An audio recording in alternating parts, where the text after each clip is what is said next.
کراچی میں لیگی رہنما محمد زبیر press conference کر رہے ہیں۔ صورتحال ایسے نہیں لگتا کہ وہ پاکستان کے بارے میں بات کر رہے ہیں۔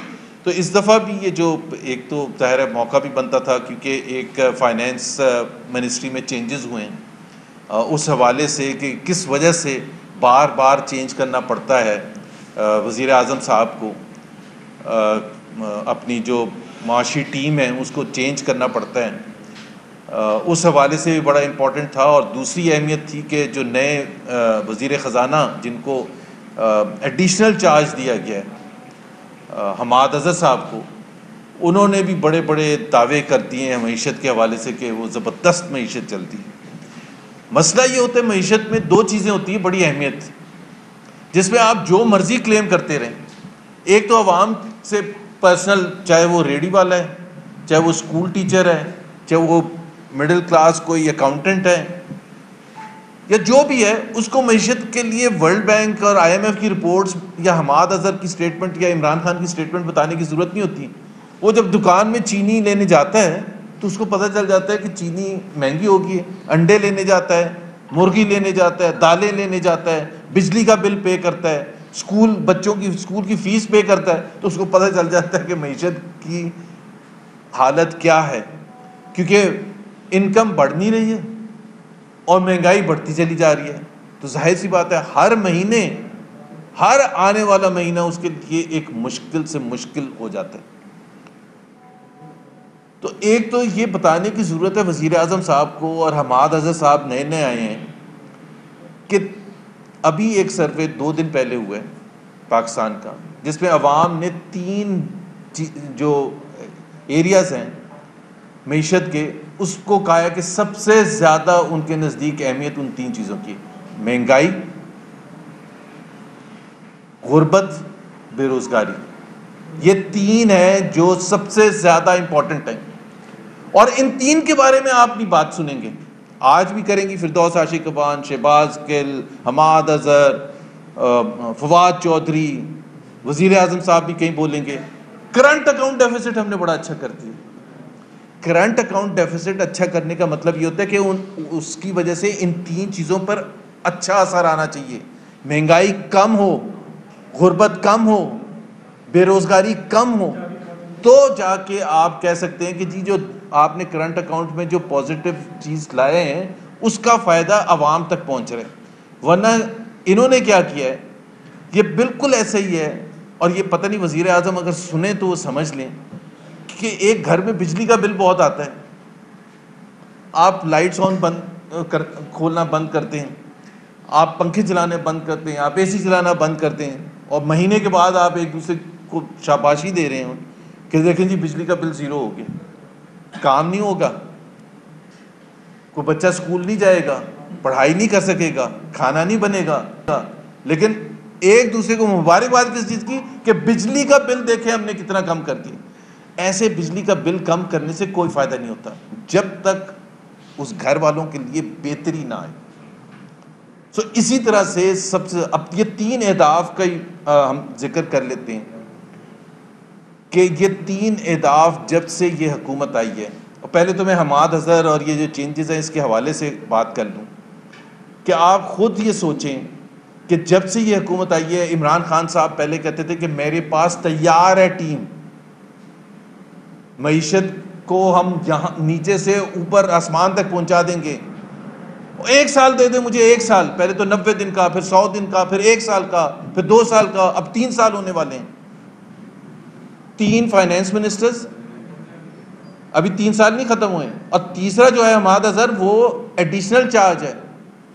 شوکت ترین صاحب پچھلے ہفتے آپ نے دیکھا تھا ٹی وی پر آئے اور انہوں نے کہا کہ ان کو آفر ہوئی ہے۔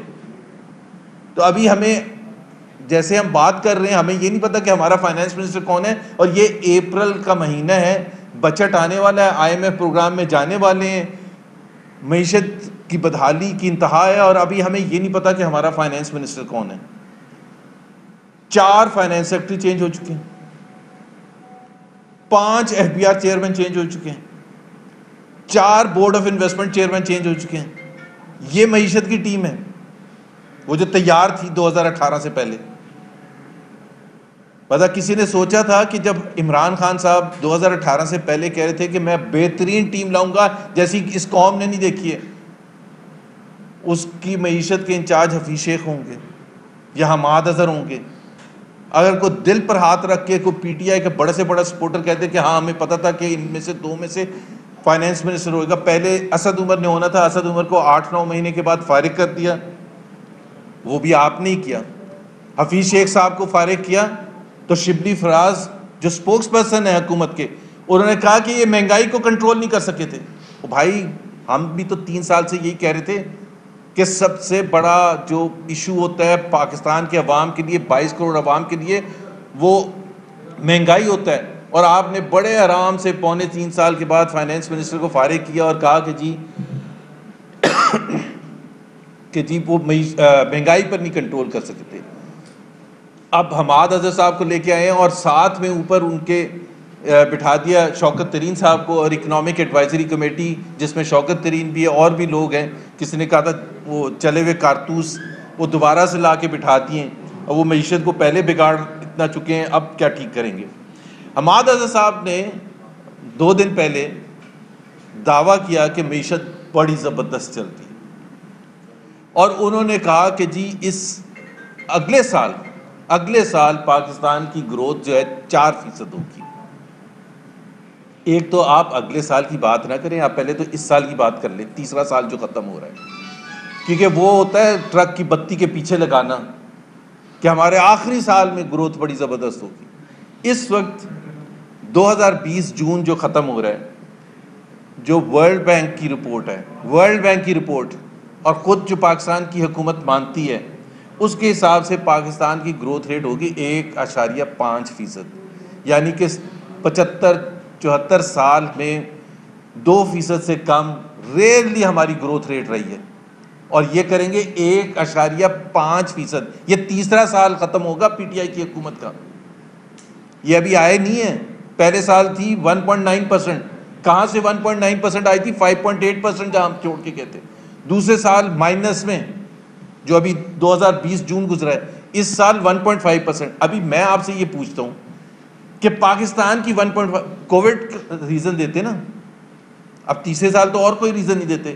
اب باقی ممالک ذرا دیکھ لیں کہ ان کی گروتھ ریٹ کیا ہوگی۔ پاکستان کی 1.5%، نیپال 2.7%، انڈیا 11.5%، بنگلہ دیش 3.6%، ملائیشیا 7%، ترکی 6%، فرانس، یورپ لے لیتے ہیں، یورپ وغیرہ میں گروتھ ریٹس اتنی نہیں ہوتی ہیں، 1%، 2%، 3%، فرانس 5.5%۔ تو مجھے بتائے، عمران خان سے یہ سوال پوچھے کہ 3 سال کے آخر میں کووڈ تو سب جگہ آیا ہے نا، یہ کہتے ہیں نا کووڈ، تو انڈیا میں نہیں آیا، انڈیا میں تو تباہی پھیر دیا کووڈ نے، بنگلہ دیش میں نہیں آیا، نیپال میں نہیں آیا، فرانس میں نہیں آیا۔ وہاں کی گروتھ ریٹس کیوں ہیں؟ کیونکہ ان کی معیشت زیادہ اچھے طریقے سے رن کی جا رہی ہے۔ یہاں ہماری معیشت رن کرنے کے لیے وزیر اعظم عمران خان صاحب بیٹھے ہوئے ہیں، اور انہوں نے جو ٹیم کا حشر نشر کیا ہے، ایک تو ٹیم تھی ہی نہیں پہلے، کوئی تھا ہی نہیں پہلے۔ حفیظ شیخ کے پاس کیوں گئے تھے؟ ٹیم تھی ہی نہیں۔ ایک اسد عمر کو جب جیسے ہی فارغ کیا تو ان کے پاس کوئی تھا ہی نہیں، اور پہلے کہتے تھے 200 ہمارے پاس ایکسپرٹس بیٹھے ہیں معیشت کے۔ تو سوال میرا یہ ہے کہ گروتھ ریٹ پاکستان کا کیوں 1.5% ہوگا، اور اگلے سال ورلڈ بینک کہہ رہا ہے 2%، حماد اظہر صاحب کہہ رہے ہیں اگلے سال 4% ہوگا۔ بھائی آپ کس بیسس پر، کون سی بنیاد پر؟ صرف جس طرح میں نے کہا کہ ٹرک کے پیچھے آپ نے لگا دیا ہے کہ جی 4% ہوگا اگلے سال۔ مہنگائی پورے خطے میں ڈبل سے زیادہ ہے۔ مجھے بتا دے کوئی وجہ بتا دے کہ پورے، یہ تیسرے سال کے اینڈ ہو رہا ہے، یہ پہلا سال نہیں ہے کہ جی وہ پچھلی حکومتیں کر کے چلی گئی تھی۔ پورے خطے میں ڈبل سے زیادہ مہنگائی ہے۔ کس پر اثر ہو رہا ہے؟ غریب لوگوں پر، لوور مڈل کلاس پر تباہ برباد کر دیے۔ اس اتنی نیچے گروتھ کے ساتھ اتنی مہنگائی، اس سے زیادہ لیتھل کمبینیشن نہیں ہو سکتا۔ دوسرا جو بڑا ایشو جو پاکستان کے عوام کے مطابق مہنگائی کے علاوہ غربت میں آپ یہ دیکھیں کہ جتنا اضافہ کیا گیا ہے تقریباً 1.5 کروڑ پاکستانی کو پچھلے 3 سال میں غربت کی لکیر سے نیچے دھکیل دیا گیا ہے۔ 1.5 کروڑ پاکستان کی تاریخ میں بڑے بڑے پولیٹیکل کرائسس آئی ہیں، جنگیں بھی ہوئی ہیں، 1.5 کروڑ لوگ 2.5 سال میں غربت کی لکیر سے نیچے نہیں کبھی دھکیلے گئے تھے۔ اور سب سے بڑی جو افسوس کی بات ہے اور ہنسی بھی آتی ہے کہ یہ پہلی حکومت ہے دنیا کی تاریخ میں جو سمجھتی ہے کہ ہم جتنے لوگوں کو غربت کی لکیر سے نیچے دھکیلتے ہیں، تو وزیر اعظم صاحب کھڑے ہو کے کہتے ہیں کہ ہم نے احساس پروگرام اتنا بڑھا دیا۔ اس میں کوئی فخر کی بات ہے؟ فخر کی بات یہ ہوتی ہے کہ غربت کی لکیر سے نیچے سے لوگوں کو اوپر لے کے آئیں، ان کو نوکریاں دے کے، فیکٹریاں بنا کے، انڈسٹریلائزیشن کر کے، انویسٹمنٹ لا کے۔ یہ کون سی حکومت ہے جو صرف اس چیز پر فخر کرتی ہے کہ جی ہم نے اور لوگوں کو دھکیل دیا نیچے اور اس وجہ سے ہمارا احساس پروگرام بڑھ گیا؟ یہ پہلی حکومت ہے، بجائے کہ آپ 3 سال کے بعد کھڑے ہو کے یہ کہتے کہ احساس پروگرام میں نے 120 بلین پر شروع کیا تھا، میں نے 50 لاکھ لوگوں کو یا 60 لاکھ لوگوں کو غربت کی لکیر سے اوپر لے کے آئے ہیں، اس لیے ہمیں اب ان کو پیسے دینے کی ضرورت نہیں ہے کیونکہ وہ کما رہے ہیں۔ یہ ہوتی ہے ایک منطق۔ بے روزگاری 1 کروڑ نوکریاں دینی تھی 3 سال میں، یعنی کہ 60 لاکھ، 70 سے 80 لاکھ جا چکی ہیں۔ سو تینوں جو اہداف ہیں جو کسی ملک کے لیے بھی آج بھی جو میں نے سروے کا ذکر کیا تھا وہ 3 ہیں، لیکن اس 3 کی نہیں بات کرتے ہیں۔ حماد اظہر صاحب نے کہا کہ اللہ کا شکر ہے ٹیکس ریونیوز جو ہیں بڑے زبردست بڑھ گئے ہیں، 10% بڑھ گئے ہیں۔ ابھی آپ مجھے یہ بتائیں کہ 3 سال میں 10% ٹیکس ریونیو انکریز ہوئے صرف 3 سال میں، یعنی کہ تقریباً 3% ہر سال ایوریج اگر لگائیں 3%۔ انفلیشن کتنی رہی ہے؟ Double digit. تو کم سے کم ٹیکس ریونیو اتنا تو گرو کریں جتنا آپ کا انفلیشن ہے۔ اب آپ کمپیئر کر لیں 3% ایوریج 3 سال پر، اور پی ایم ایل این کے جو 5 سال تھے اس میں سے 4 سال میں 20% گروتھ تھی، ریونیو گروتھ 20%، سب سے کم تھی 13%، اور انفلیشن کتنا تھا؟ 4%۔ اس سے آپ تناسب سے دیکھیں کہ جینوئنلی ٹیکس ریونیو بڑھنے کا فائدہ کیا ہے؟ ٹیکس ریونیو بڑھنے کا فائدہ یہ ہے ہم نے ڈبل کیا، 1900 بلین سے لے کے 3850 بلین پر چھوڑا، یہ ادھر ہی پھنسے ہوئے ہیں۔ اس سال صرف 10% گرو کریں گے تو 3 سال میں آپ حساب لگا لیں اس کا مطلب کیا ہے۔ ایک صرف میں الارمنگ فگر بتا دوں اس قوم کے لیے، اور حماد اظہر صاحب اگر سننا چاہیں تو، اور وزیر اعظم صاحب، کہ کتنا ہم کس ڈیزاسٹر کی طرف جا چکے ہیں۔ جو آپ کے ڈیٹ سروسنگ ہوتی ہے، جتنا آپ کا ٹیکس ریونیو کلیکٹ ہوتا ہے اس کی تناسب سے، جس کو آپ کہتے ہیں debt servicing to F B R revenue, 39%، 39% تھا 2018 میں، یعنی کہ جتنا ٹیکس ریونیو آتا تھا اس کا 39% جو تھا وہ قرضوں میں چلا جاتا تھا، انٹرسٹ میں۔ اس سال وہ 80% ہوگا، ڈبل سے زیادہ کر دیا صرف 3 سال میں۔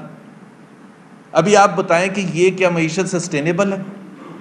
اور یہ ٹرینڈ ہوتا ہے، پچھلے سال 74% تھا، اس سال تقریباً 80% ہوگا، یعنی کہ جو بھی F P R revenue collect کرے گا 80%، صرف کس وجہ سے؟ جو شوکت ترین نے بھی کہا تھا 1500 ارب روپے تو ایڈ کر دیا انٹرسٹ میں۔ کیوں ایڈ کر دیا؟ اپنی غلط پالیسیز کی وجہ سے۔ ایک تو معیشت چوک کر رہی ہے، ٹیکس ریونیو آپ نے بڑھایا ہی نہیں، اخراجات آپ کے بڑھتے چلے جا رہے ہیں، فسکل ڈیفیسٹ بڑھتا چلا جا رہا ہے، ظاہر سی بات ہے آپ قرضے زیادہ لیں گے تو انٹرسٹ پیمنٹ زیادہ ہوگا۔ اور میں صرف ایک فگر آپ کو بتا دوں کیونکہ حماد اظہر نے بھی ذکر کیا کہ ہم فسکل ڈیفیسٹ پر کنٹرول کر رہے ہیں۔ پاکستان کی تاریخ میں یہ واحد 3 سال ہیں، 2019، 2020 اور 2021، جس میں fiscal deficit percentage of G D P کے حساب سے 8% سے اوپر رہا ہے، پہلی دفعہ پاکستان کی تاریخ میں۔ اماؤنٹ جو میرا خیال ہے وزیر اعظم زیادہ اچھی طرح سمجھ لیں گے، اور جو کہتے ہیں نا کہ قرضے کیسے ہوتے ہیں، پہلے 3 سال میں پی ایم ایل این کی حکومت میں 4200 بلین روپے کا فسکل ڈیفیسٹ تھا، یعنی کہ جو اخراجات تھے اور جو انکم تھی، ایف پی آر کا ریونیو تھا، اس میں جو ڈفرنس تھا وہ 4200 بلین تھا یہ facts and figures state bank of Pakistan اور منسٹری آف فائنانس کی ہیں, ہماری اپنی نہیں ہے. 4,200 3 سال میں. انہوں نے 3 سال میں کتنا کریں گے؟ 10,700 ارب. 10,700 ارب آپ کہاں سے پورا کریں گے؟ قرضے ہی لیں گے نا. 10,700 ارب کمپیئر کریں 4,200 ارب سے, تو بیڑا غرق کر دیا ہے. شوکت ترین نے بھی ایگزیکٹ جو الفاظ استعمال کیے تھے کہ حکومت نے اچھا اپنی پالیسی, پہلے آپ نے انٹرسٹ ریٹس ڈبل سے زیادہ کر دیے, پھر کہتے ہیں قرضے اس وجہ سے بڑھ گئے کہ انٹرسٹ ریٹ بڑھا دیا. بھائی یہ تو آپ ہی کا فیصلہ تھا نا, غلط فیصلے آپ کریں اور بوجھ اٹھانا پڑے پاکستانی قوم کو. پاکستانی قوم پس گئی اس کی وجہ سے. ابھی جتنا بھی میں نے آپ کو بتایا 80% ایف بی آر کا ریونیو صرف انٹرسٹ سروسنگ میں جا رہا ہے. تو آپ ہر چیز کے لیے ڈیفنس کو آپ ملا لیں تو وہ آپ 100% سے اوپر چلا جاتا ہے, اور پھر ہر چیز کے لیے آج سے میرا خیال ہے 2 سال بعد 2023 تک اگر یہ حکومت چلی تو 100% جتنا ایف بی آر کا ریونیو ہوگا اتنا انٹرسٹ پیمنٹ ہوگی. تو اس کا مطلب یہ ہے کہ ہر چیز کے لیے باشمول ڈیفنس, باشمول صوبوں کو جو 60% دینا پڑتا ہے ایف بی آر ریونیو کا, ہر چیز کے لیے آپ قرضہ لیں گے. تو اگر سب سے زیادہ جو اہمیت ہوتی ہے معیشت میں ہوتی ہے ٹرینڈز کی, کہ آپ کے ٹرینڈز کس طرف جا رہے ہیں, کہ کیا وہ نیگیٹو جا رہے ہیں یا پازیٹیو جا رہے ہیں. سلولی اگر آپ پازیٹیوٹی کی طرف لے کے جائیں گے کہ جی گروتھ ریٹ آہستہ آہستہ بڑھے گی, آپ نے 5.8% سے 1.9% پر آگے, آپ کوئی وجہ بتا دیں. اس وقت تو کووڈ بھی نہیں تھا. اور ہماری کیوں سب سے کم ہے 3 سال کے بعد؟ بنگلہ دیش کی ہمارے سے زیادہ کیوں ہے؟ سری لنکا کی ہمارے سے زیادہ کیوں ہے؟ نیپال کی ہمارے سے زیادہ کیوں ہے؟ ہندوستان کی ہمارے سے زیادہ کیوں ہے؟ ملائیشیا, ٹرکی, مطلب کوئی ریزن ہوتا ہے سوائے اس کے کہ شرمندگی ہو کہ جی ہم نکمے ہیں, ہماری حکومت نکمی ہے, اس کی سمجھ بوجھ نہیں ہے, اس کے پاس ٹیم نہیں ہے.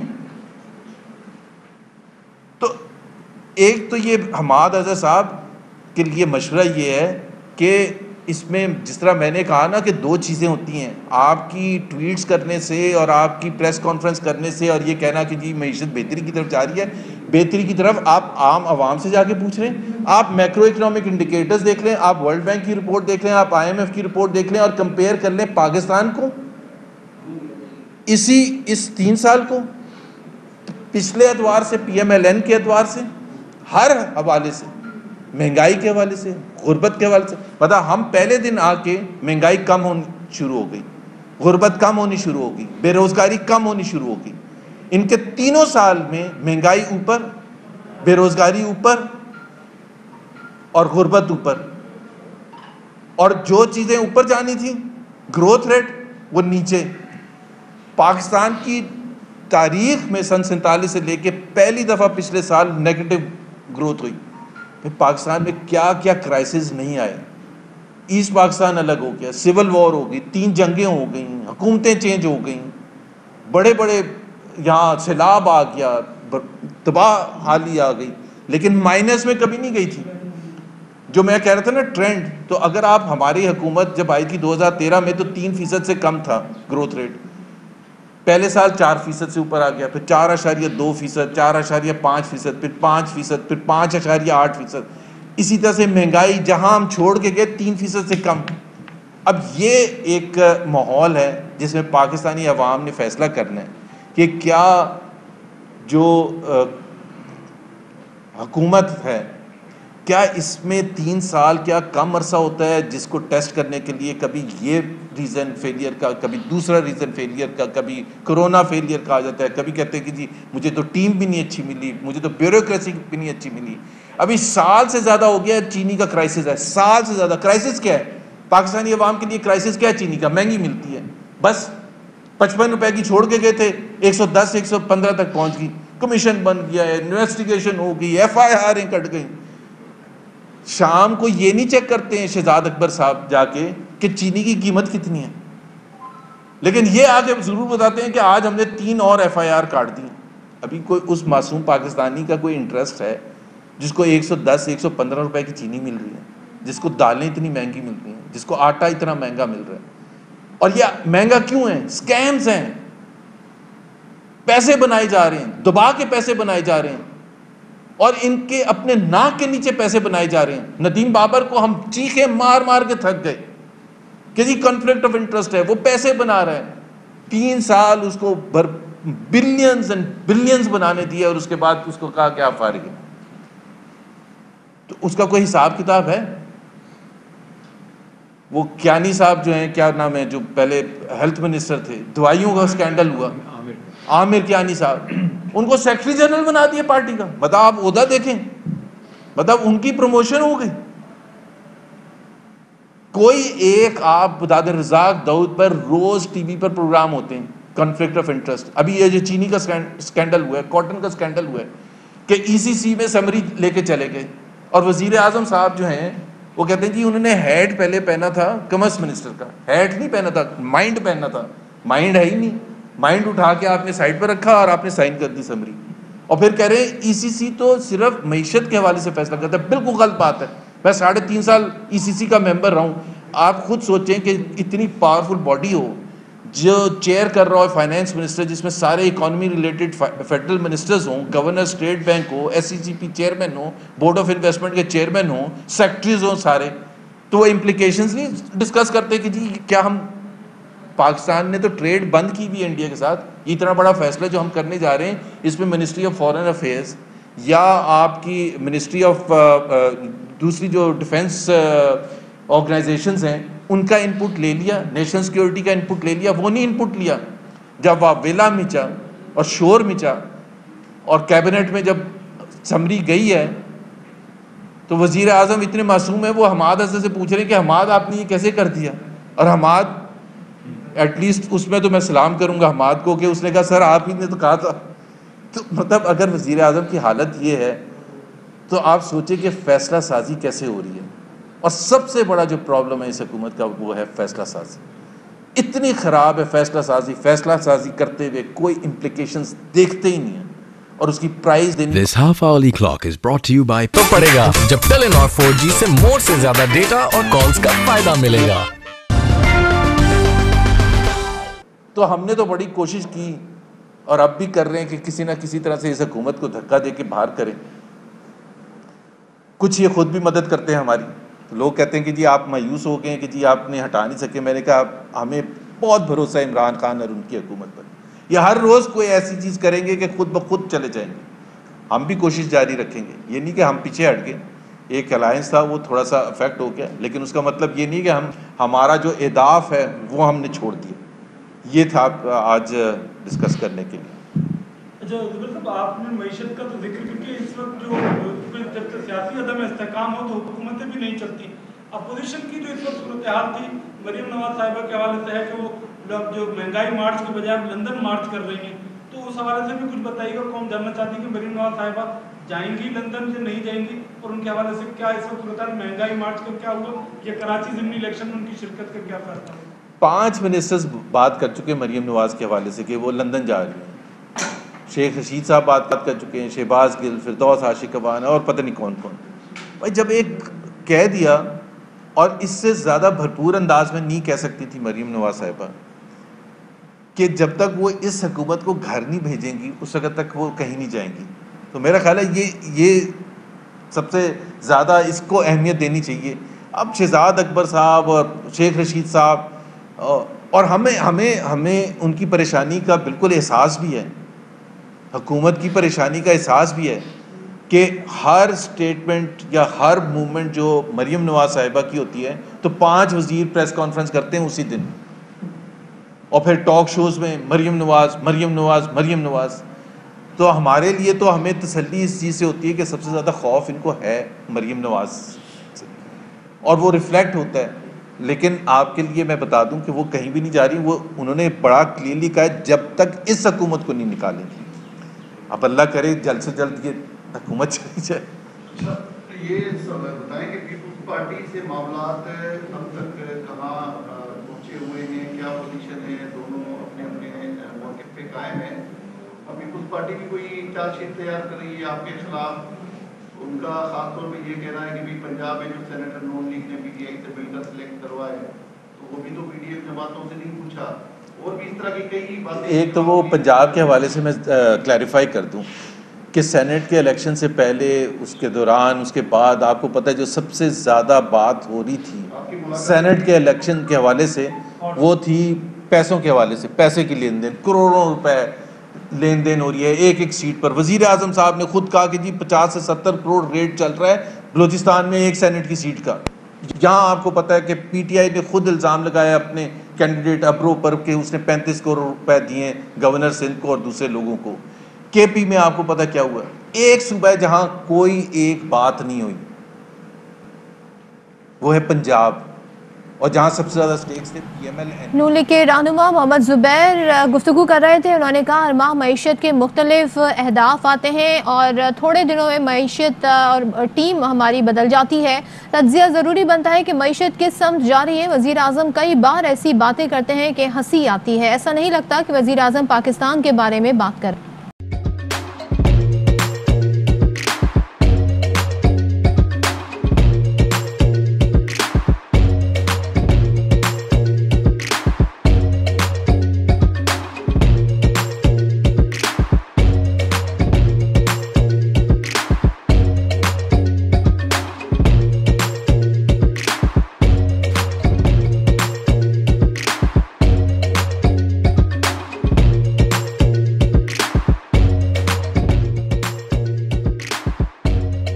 بدلاً من توفير 来自阿拉巴马州的一名 Ape Night Helone 亚迪尼文。